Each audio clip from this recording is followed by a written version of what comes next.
Hi, welcome back to my channel. Today's video, I'm going to be reading crazy Reddit stories. If you enjoy this video, comment down below some other Reddit stories you would like me to cover. But without further ado, I hope you enjoy today's video. Father-in-law faked a stroke at my wedding and his wife wore white. Got married nearly 10 years ago, and honestly, my wedding day sounds made up when I tell people about it. A little backstory first. Before the wedding, my husband's stepmom visited me at work. We got chatting about the wedding, and I mentioned that my mother-in-law had said she might wear white. I laughed and said, well, white is usually for the bride, and my husband's stepmom agreed completely. I asked what color she'd be wearing because my mom didn't want to clash, and she told me teal. Great, no issues. Fast forward the day before the wedding. My brother-in-law tells us that his daughter and her boyfriend had split up, so he wouldn't be coming, and asked if she can bring a friend instead. We said sure, no problem. We just quickly arranged the seating.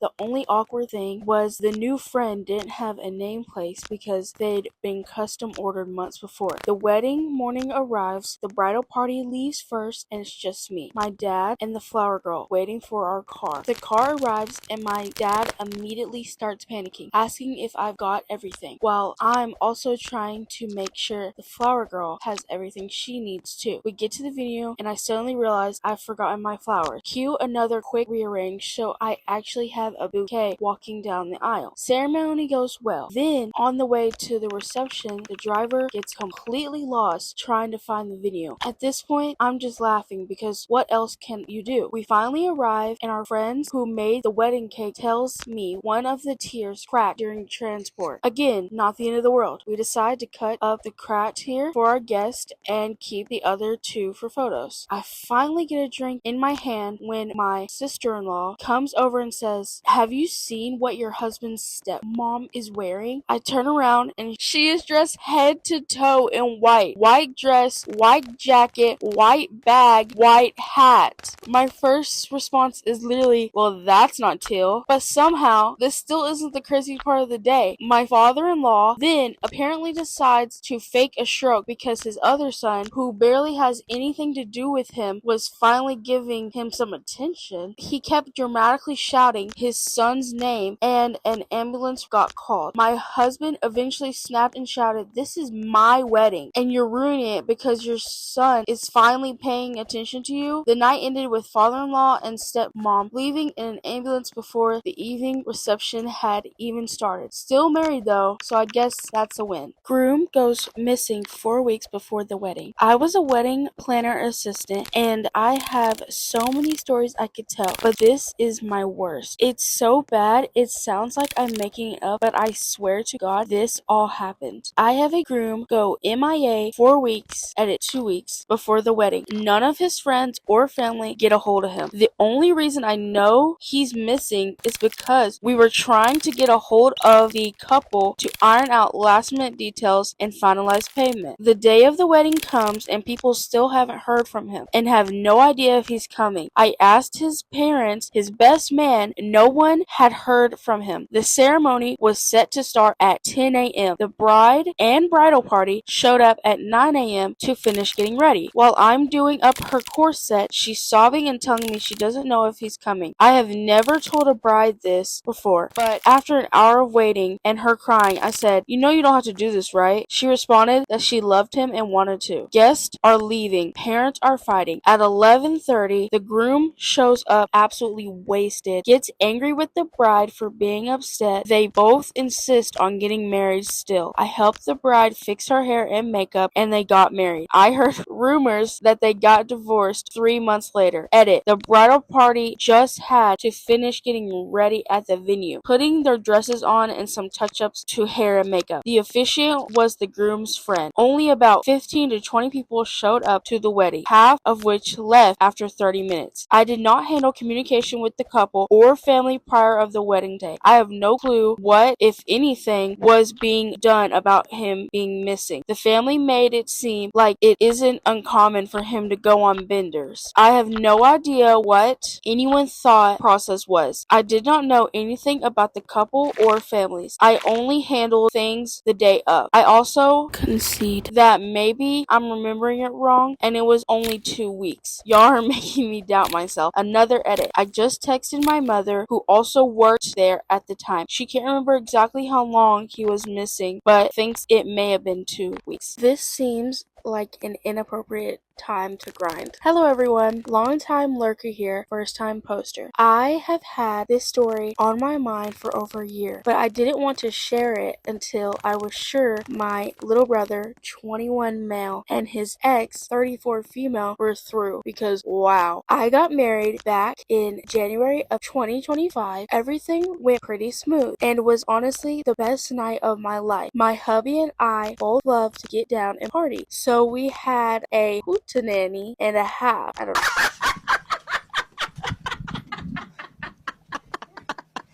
don't know what that is.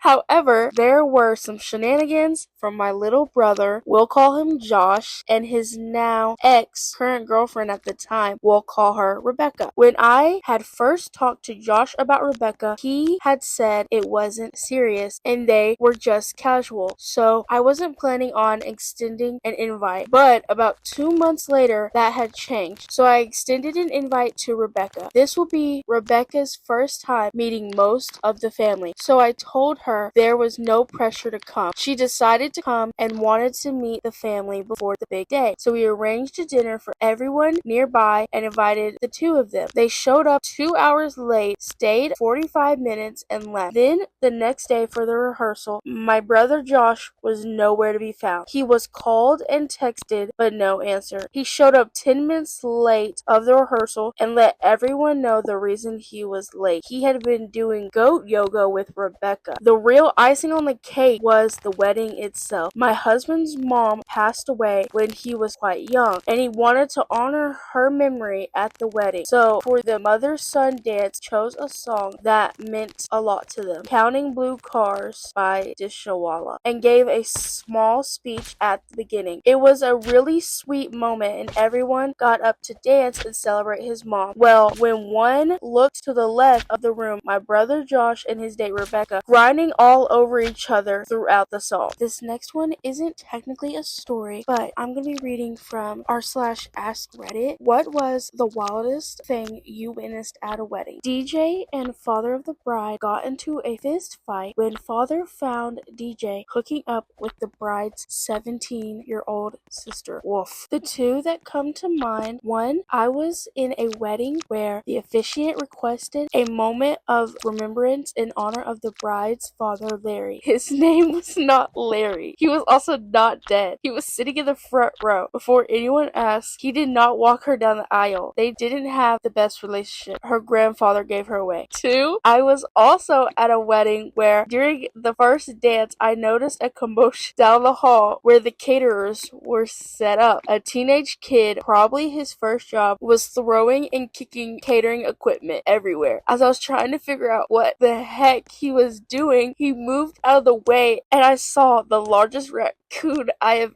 ever seen in my life going to town on a tray of mac and cheese. I guess he slipped in a door that had been propped open. Bride had always dreamed of driving herself to the church in an open-top sports car. The wind blew her veil over her face and she crashed the car. She didn't wear a seatbelt because she was worried about creasing the dress, and face planted the steering wheel and broke her nose. Blood and snot all over the very expensive vintage family wedding dress. We were waiting at the church with no clue what was happening because she was alone in the car. The ceremony was canceled because there was another wedding booked later. The venue, the band, food, etc. was non-refundable and was so wasted. The bride had no insurance, and so the car cost thousands on top of the wasted venues, etc. Huge arguments and fights outside the church between the families, with tensions high after comments about leaving him at the altar. Once she was recovered, she wanted it all again exactly the same. They split up. Update. Just to clarify, she wanted it all again after pissing the money up the wall on the first wedding. The second wedding, although technically the first, was smaller and cheaper. They lasted a couple of years and split. Groom gave a speech about when he first started dating the bride and how her parents didn't like him. He mentioned dates, and myself and a few others started doing the math in our heads. They didn't like you